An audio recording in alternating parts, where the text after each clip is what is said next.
ಇನ್ನು ಕರ್ನಾಟಕದಲ್ಲೂ ಕೂಡ ಇಂಪ್ಯಾಕ್ಟ್ ಮಾಡಿದ ರಾಜಶ್ಯಾಮಲ ಯಾಗ. ಜಗನ್ ರೆಡ್ಡಿ, ಚಂದ್ರಶೇಖರ್ ರಾವ್, ಚಂದ್ರಬಾಬು ನಾಯ್ಡು ಬಳಿಕ ಡಿಕೆ ಸರದಿ. ರಾಜಶ್ಯಾಮಲ ಯಾಗವನ್ನ ಮಾಡಿಸಿ ಸಿಎಂ ಆಗ್ತಾ ಇರುವಂತಹ 4ನೇ ವ್ಯಕ್ತಿಯೇ ಡಿಕೆ ಶಿವಕುಮಾರ್ ಅವರು.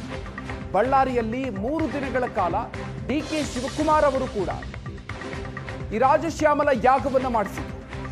ಡಿಕೆ ಶಿವಕುಮಾರ್ ಆಪ್ತ ಆಂಜನೇಯನ ಮುಖಾಂತರ ಯಾಗ ನಡೆದಿತ್ತು. ಯಾಗ ಮಾಡಿದ 6 ತಿಂಗಳಲ್ಲಿ ಸಿಎಂ ಆಗ್ತಾರೆ ಅನ್ನುವಂಥ ಮಾತನ್ನ ಪುರೋಹಿತರು ಹೇಳಿದ್ರು. ಆಂಧ್ರದ ಜ್ಯೋತಿಷಿ ಮಾತಿನಿಂದ ರಾಜಶ್ಯಾಮಲ ಯಾಗ ಮಾಡಲಾಗಿತ್ತು. ನವೆಂಬರ್ 11 ಮತ್ತು 12ರಂದು 2 ದಿನಗಳ ಕಾಲ ರಾಜಶ್ಯಾಮಲ ಯಾಗವನ್ನ ನಡೆಸಲಾಗಿತ್ತು. ಸರಿಯಾಗಿ 6 ತಿಂಗಳಿಗೆ ಡಿಕೆ ಶಿವಕುಮಾರ್ಗೆ ಸಿಎಂ ಹುದ್ದೆ ಸಿಕ್ಕಿದೆ. ಬಳ್ಳಾರಿಯಲ್ಲಿ 5 ಹೋಮಕುಂಡವನ್ನ ರಚನೆ ಮಾಡಿ ರಾಜಶ್ಯಾಮಲ ಯಾಗವನ್ನ ನಡೆಸಲಾಗಿತ್ತು.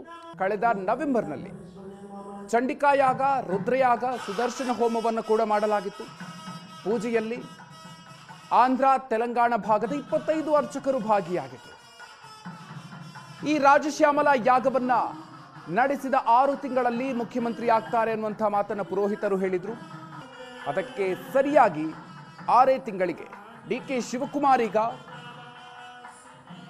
ಕರ್ನಾಟಕದ ಮುಖ್ಯಮಂತ್ರಿ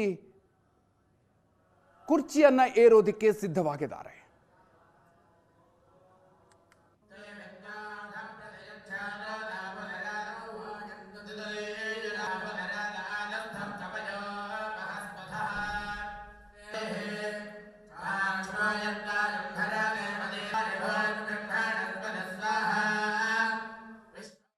ಶಿವಕುಮಾರ್ ಸಾರು ಜಾತಕ ರೀತ್ಯ ಏನಾದರೂ ಗ್ರಹ ದೋಷಗಳು ಏನಾದರೂ ಇದ್ದರೆ ಅದು ಎಲ್ಲ ದೋಷಗಳು ಕಳಿಬೇಕು ಅಂತ ಉದ್ದೇಶಕ್ಕೋಸ್ಕರ ಜಾತಕದಲ್ಲಿ ನವಗ್ರಹ ದೋಷಗಳು ಏನಾದರೂ ಇದ್ದರೆ ತೊಲಗಲಿ ಅವರಿಗೆ ಇನ್ನೂ ವಿಶೇಷವಾಗಿ ಅತ್ಯುನ್ನತ ಸ್ಥಾನ, ರಾಜ್ಯ ಪ್ರಾಪ್ತಿ, ಒಳ್ಳೆಯ ರಾಜ್ಯ ಅಧಿಕಾರ, ಮುಖ್ಯಮಂತ್ರಿ ಆಗಲಿ ಅಂತ ವಿಶೇಷವಾಗಿ ರಾಜಶ್ಯಾಮಲ ಚಂಡಿಕಾ ಪಾರಾಯಣ ಸಪ್ತಶತಿ, ದುರ್ಗಾ ಸಪ್ತಶತಿ ಅಂತ ಪಾರಾಯಣ.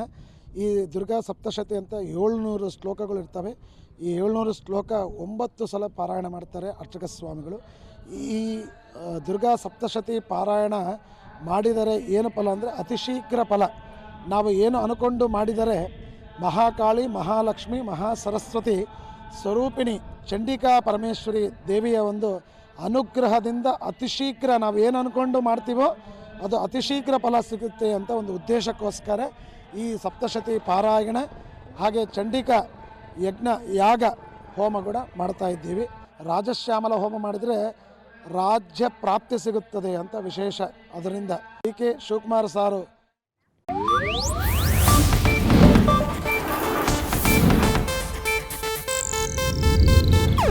ಇದು ಏಷ್ಯಾನೆಟ್ ನ್ಯೂಸ್ ನೆಟ್ವರ್ಕ್ ಪ್ರಸ್ತುತಿ.